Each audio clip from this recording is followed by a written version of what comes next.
Hello everyone, welcome back to our channel. In the previous lecture we discussed about trade payables and today we're going to start with trade receivables.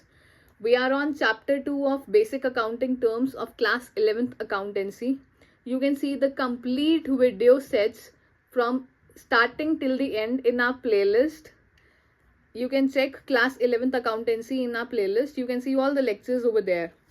So today we gonna start with the trade receivables कि trade receivables होते क्या हैं. Trade receivables क्या होता है? वो amount जो हमारे बिजनेस को रिसीव होने वाली होती है. क्यों रिसीव होगी? क्योंकि हमारे बिजनेस ने कुछ सामान, या तो वो गुड्स होंगे या सर्विसेज, क्या करा होगा. गुड्स अगर होंगे तो हमें सेल करे होंगे किसी थर्ड पर्सन को, किसी कंपनी को, किसी फर्म को.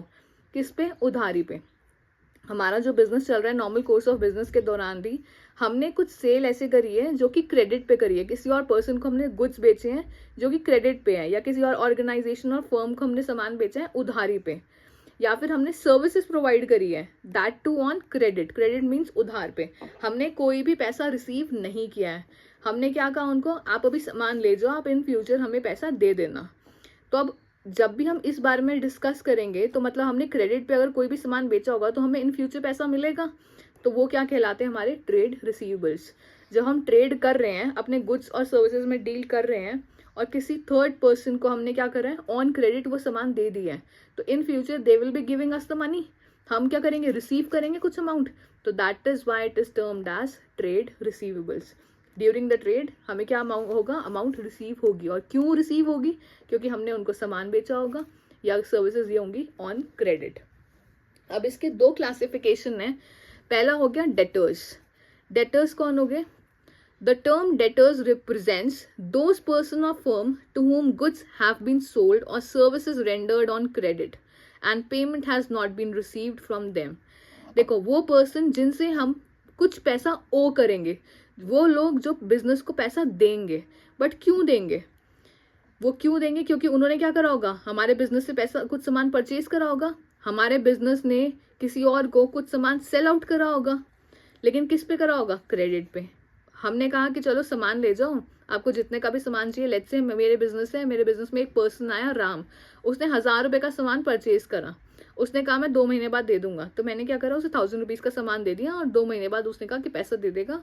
तो वो 1000 रुपीज़ मैंने अपनी बुक्स ऑफ अकाउंट्स में रिकॉर्ड कर लिया राम के नाम से. तो राम मेरा कौन हुआ? डेटर.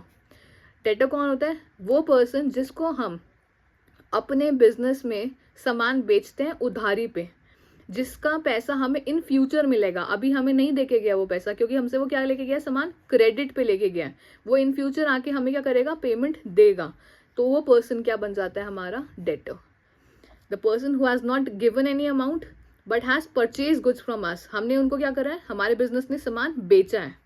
तो अगर हमारा बिजनेस सामान बेच रहा है on credit to that person, तो that person is a debtor. दूसरी चीज, बिल्स रिसीवेबल. बिल्स रिसीवेबल क्या होता है? जैसे बिल ऑफ एक्सचेंज एक चैप्टर होता था, उसमें हम बिल्स पेएबल, बिल्स रिसीवेबल के बारे में पढ़ते थे. अब now what bills receivable is?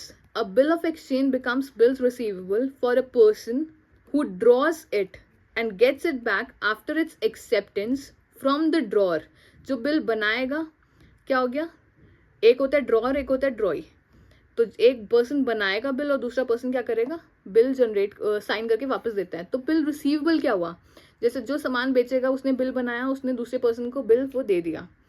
उस दूसरे पर्सन ने ये चेक कर लिया कि हाँ मैं ठीक है 2 महीने में उस बिल के पैसे दे दूंगा. जैसे मान लो कि राम है, राम ने 1000 रुपीज़ का हमसे सामान परचेज करा. हमने क्या करा? बिल बना के उसे दिया और उसमें मेंशन कर दिया 2 months कि Ram will be paying this amount in 2 months. Ram ने क्या करा? साइन करके वो बिल हमें दे दिया.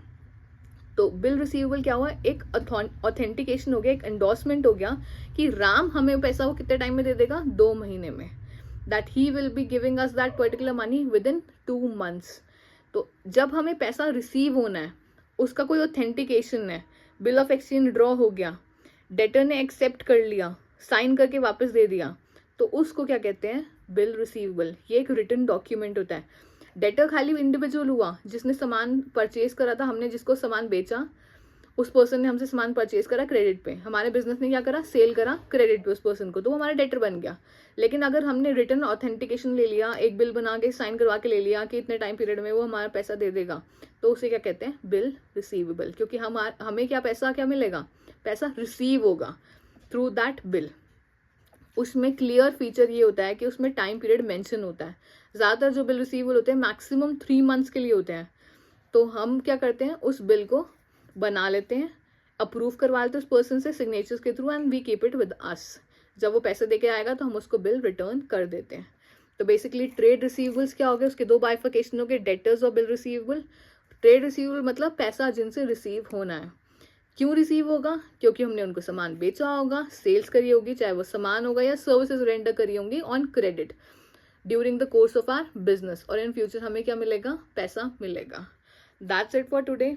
प्रीवियस लेक्चर में हमने ऑलरेडी ट्रेड पेबल्स के बारे में डिस्कस कर लिया था। इस लेक्चर में हमने जो पढ़ा है वो है ट्रेड रिसीवेबल्स के बारे में। ओके, अगर अभी तक आपने हमारा चैनल सब्सक्राइब नहीं करा है तो हमारे चैनल को सब्सक्राइब कर लीजिए और बेल आइकन को प्रेस कर दीजिए। Okay, see you in the next lecture, bye bye.